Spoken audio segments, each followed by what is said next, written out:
Yo, it's Guido coming at you with the Tactics Talk. Welcome back. Thanks for tuning in, everybody. I do appreciate the support of the channel. If you're looking for ways to do so, you can check out down in the description. Today we're going to talk about ranked battles. They're back, sort of, kind of, brand new-ish. Ranked Battles X. We're going to go through that, look at some of the differences. I think they've made a really good move in how many tanks are going to be involved. We'll get to that in just a moment. And then we're going to take a look at, as you can see in my garage, the Concept 1B, which is one of the reward tanks that you can get from ranked battles. So they're going to do a little bit of a change to ranked battles. I think that it's going to be a very good change. We'll get into that in just a minute. And then, of course, one of the rewards is the 1B. I do have a very long review on the 1B that I did a while back, but I did revisit it, and I have a few more thoughts on that as well. I will also link that video down in the description as well, but we will go over a quick review of the 1B and then have a little bit of gameplay to show you just exactly what this reward tank is and understand whether it's a worthy reward. It is, but I will give you a more nuanced answer when we get to the end of the video. So let's get started by checking out Ranked Battles X.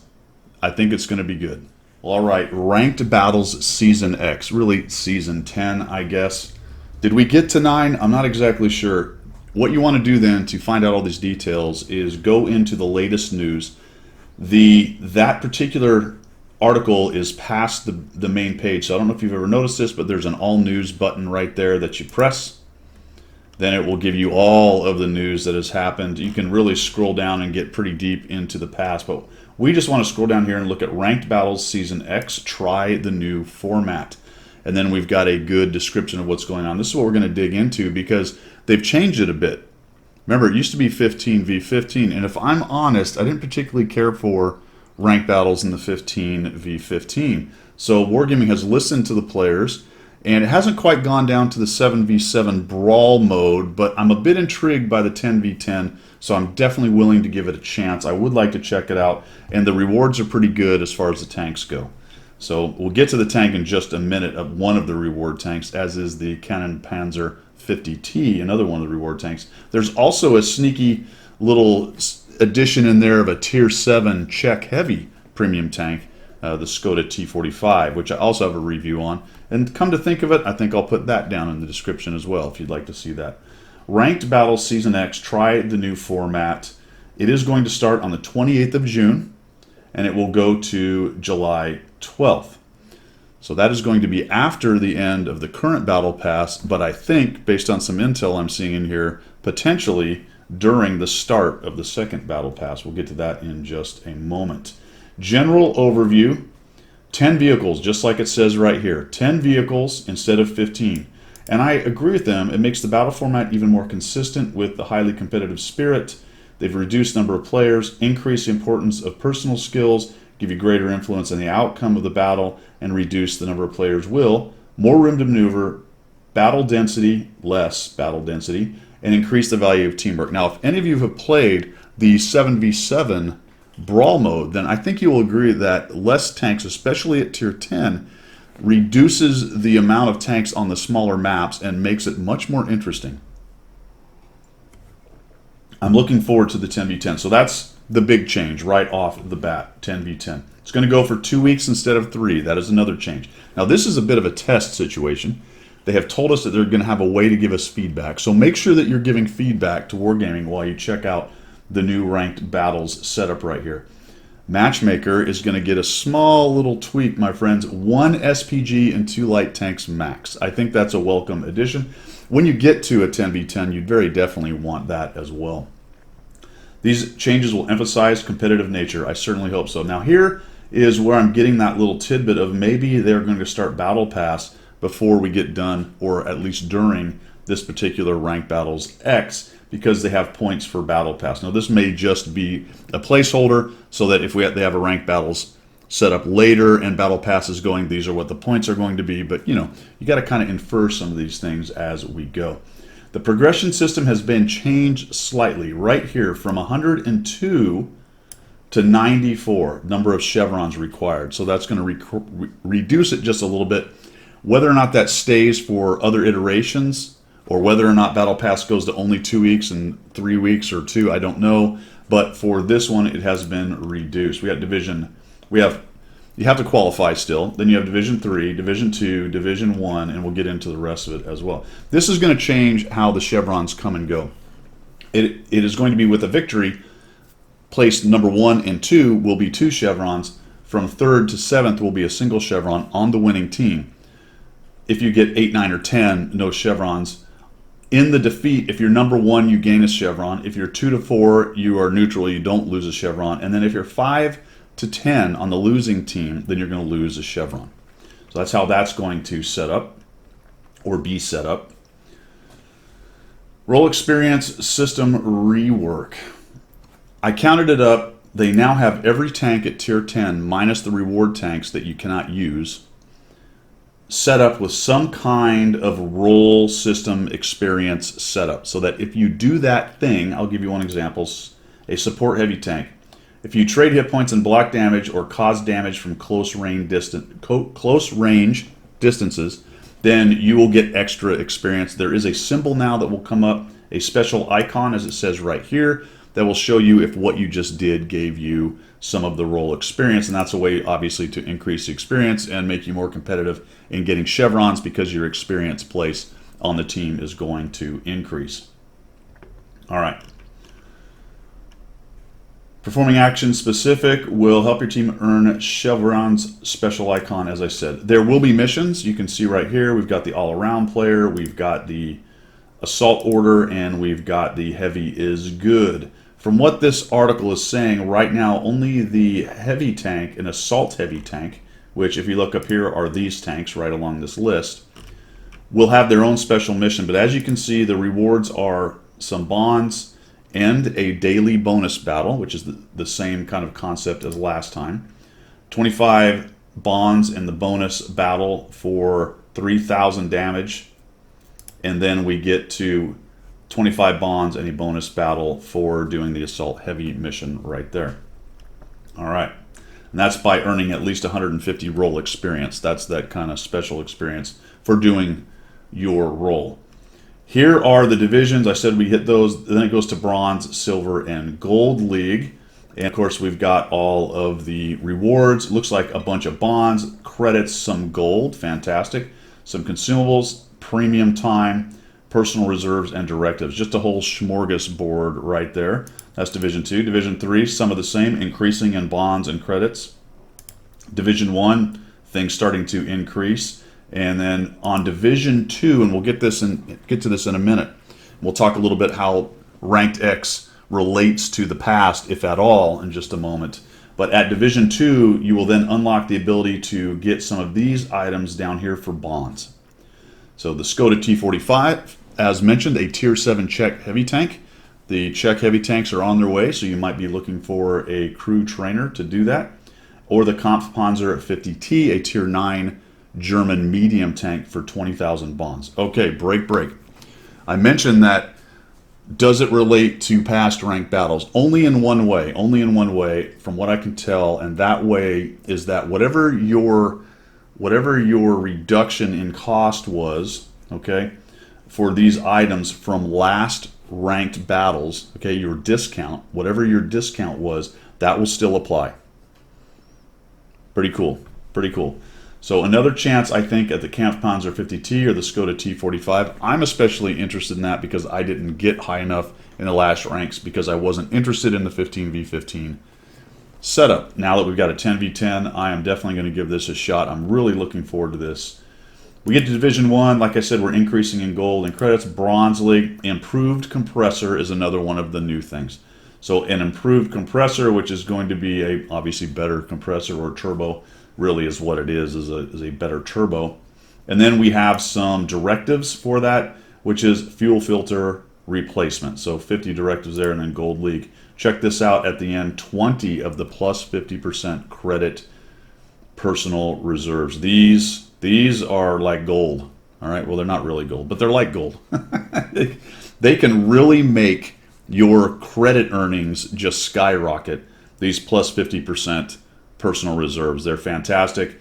Tier 9 and 10 can actually be profitable fairly easily with these. These are really great personal reserves. So the rewards are fantastic. There's a lot in there. As I said, I am looking forward to being able to grab the Kampfpanzer. You can barely see it in the garage there, but I'm at 19,735 bonds. Remember, as you go through a couple of those divisions, you're going to get extra bonds. I will have my 20,000, and off we go. Once I get it, I'll let you know as well how that went. So try out the new format and share your feedback. They're going to allow us to give the feedback as well. I'm excited for that. Frankly, I think it's going to be a good change to ranked battles. It really is. I like the brawl mode, the 7v7, and I'm definitely looking forward to this and some of the prizes. And I like that it's an iterative kind of change where Wargaming is letting the players get in there and give them some feedback on how it works. Fantastic. Now, let's get into the reward. The Concept 1B, which is one of the rewards from last ranked season, and hopefully will be available in the one past season X that we're about to do the test season, really. It's kind of a one-off test season. Hopefully this thing is back in there, but I revisited the 1B, and let's find out what I found out about the 1B. And there it is, a very interesting looking tank. As you can tell, the turret is very small. It's a small profile. It is certainly hard to hit. Talk about a hold down monster with some pretty good depression. We'll do a quick comparison in just a minute. Like I said, we're not going to do the full-blown Guido review on this, but let's just talk about a couple really important things about this tank that are a good, bad, and indifferent on this. All right, so it's running heat as its premium / special round, 310 pen, which is quite nice, but has of course the standard issues of heat being eaten by tracks and spaced armor, all that kind of good stuff. I ran vents, a rammer, and a vert stab on this. Vents in the special slot. I had a good crew, as you can see, a 4-skill crew was running in this thing as well. Just a really cool tank. Now I'm not going to go into Tanks GG and dig into the relative armor stuff, but let's just talk about something really quickly. See that big flat side on the turret right there? It does not take much angle before this pretty amazing head-on turret becomes pretty weak.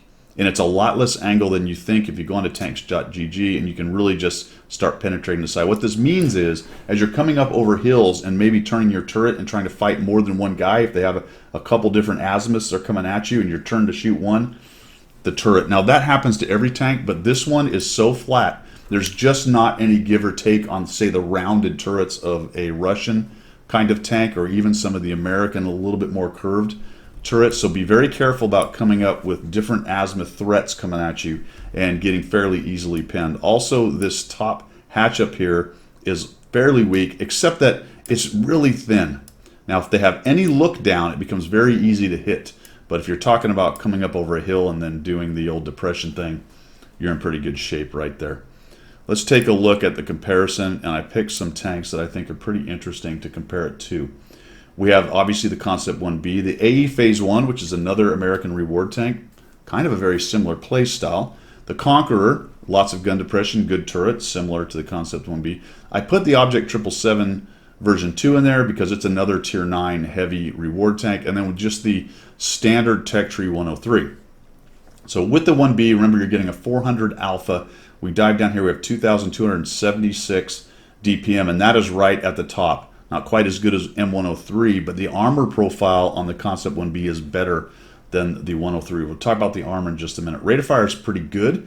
Gun loading is very similar to the rest of them. Again, the 103 is faster. That's where he gets his extra DPM. But that really comfortable -10 gun depression, -10, kind of the hallmark of most of the American tanks and a lot of the British tanks. See, the Conqueror comes in at -10 as well. Let's dive down to the armor real quick and look at that profile. The hull is 130, which is actually pretty good near the top. Not quite M103 levels. Remember, that's the top part of the M103. The lower plate is less on all these tanks. The turret's at 250, which is actually pretty good, except for that weakness I talked about. Let me just dive back real quick.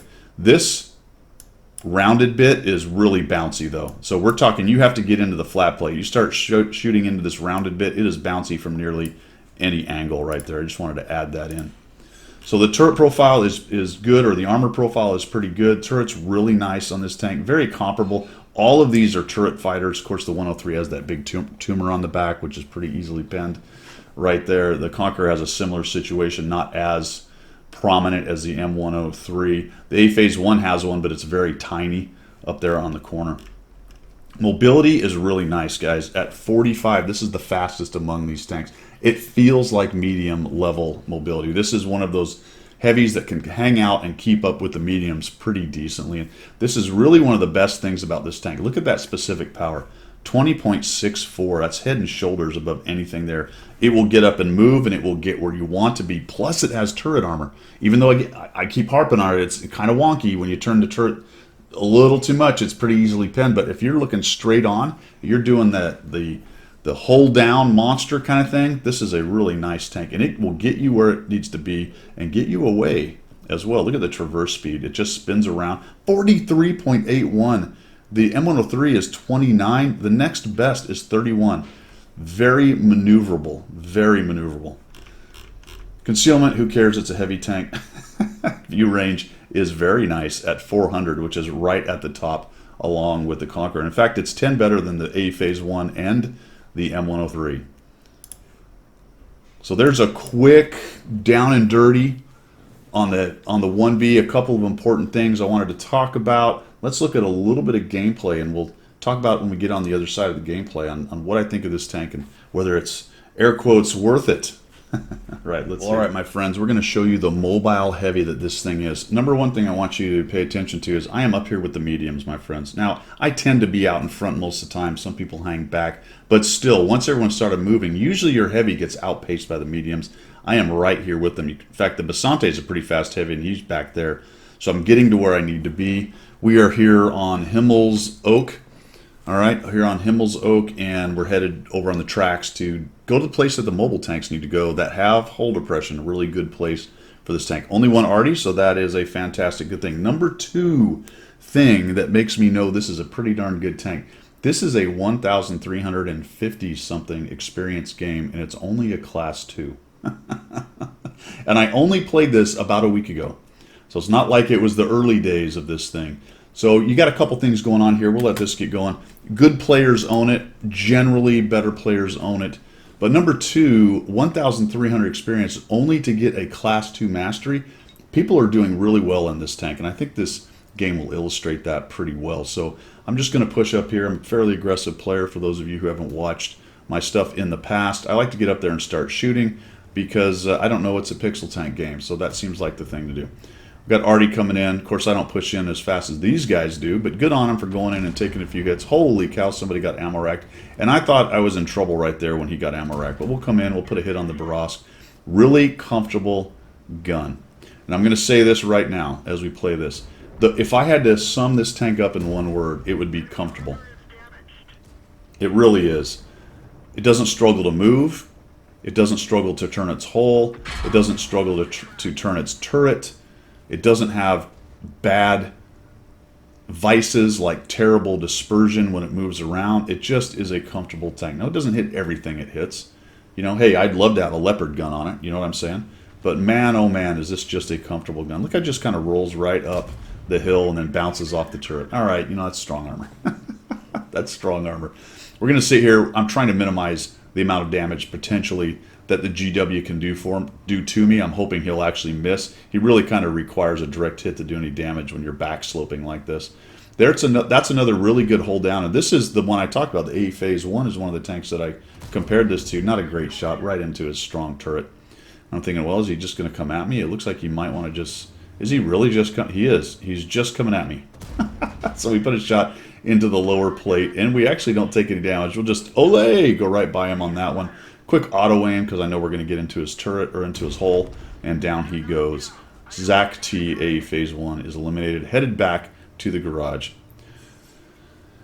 Let's talk a little bit of big picture here. I always like to do a little bit of edumacation while I'm doing these videos. This is the point at which you start looking on this map and say, do I really want to push into the campers at cap? And generally the answer is no. Go back the other way. Take on the guys that are in the city, and then worry about the campers back at the cap. That's the best way to do this. Now just watch the mobility of this thing. Look how fast it just gets going, man. For a heavy tank, you cannot be angry or sad about the mobility of this tank for a heavy tank. Now I haven't bounced anything, unfortunately. 2,115 damage, 630 assists, so already 2,700 combined, and there's plenty of hit points left in the game. We're going to speed this up, but look at all the ground that I am covering. All the way back this way, and we're going to just head on into town, or make a little bit of a stop here in the middle. They have a lot of hit points in the town. Some of our guys keep pushing in. Turns out they didn't have a lot over there. So we find the WT, we put a shot on him. He's still hanging out right there. We're going to hope he's still tracked. Just wait till we reload it, put a little blind shot in him, and then we'll get moving. So a couple shots that way, and off we go. Notice that I'm going to put him outside of my draw range circle if I can. Just in case I get lit by one of these guys in the city, I don't want to take a shot in the side from the WT. Plus, this hill right here should start covering me up. Now here's that gun depression. Can use the hill really nicely. I don't know where that shot went. Missed him. Missed him by that much. Sneak a little bit over here. This IS-6 is just really in a bad position. Blind shot where he was. Ideally that hits him. The 704 takes a shot. It looks like one of us hit him, if not both. And down he goes. T-95 is moving through the city. Down goes the IS-6, the other one. And then the Leopard PTA. Look at the spin. See how fast that hole spun around? Holy cow. For a heavy, that's actually amazing. It's like a hover medium heavy kind of tank. Oh boy, here we're having a little trouble getting him. There we go. Try to track him. Avoiding shots if we can. Has he given up? I don't know. There we go. Wasn't quite reloaded.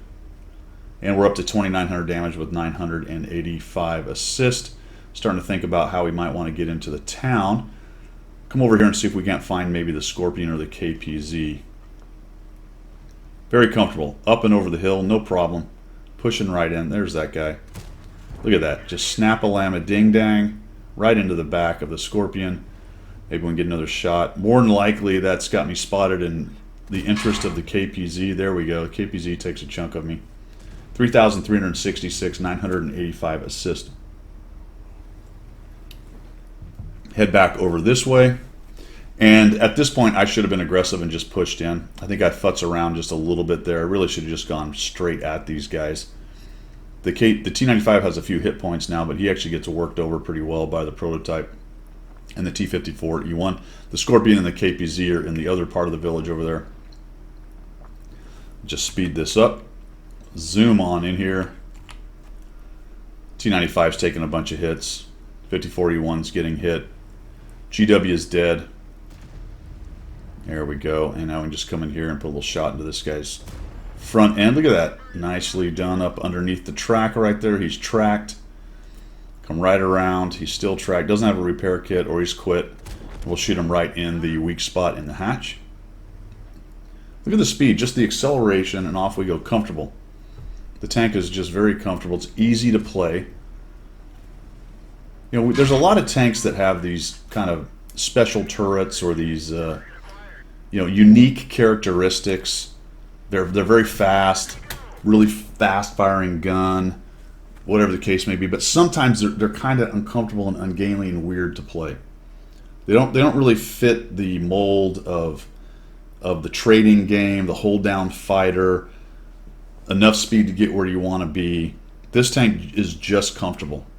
And sometimes that's a pejorative, it's a negative.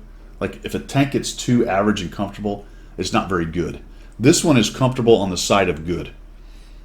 Comfortable on the side of good. Let's wrap this up.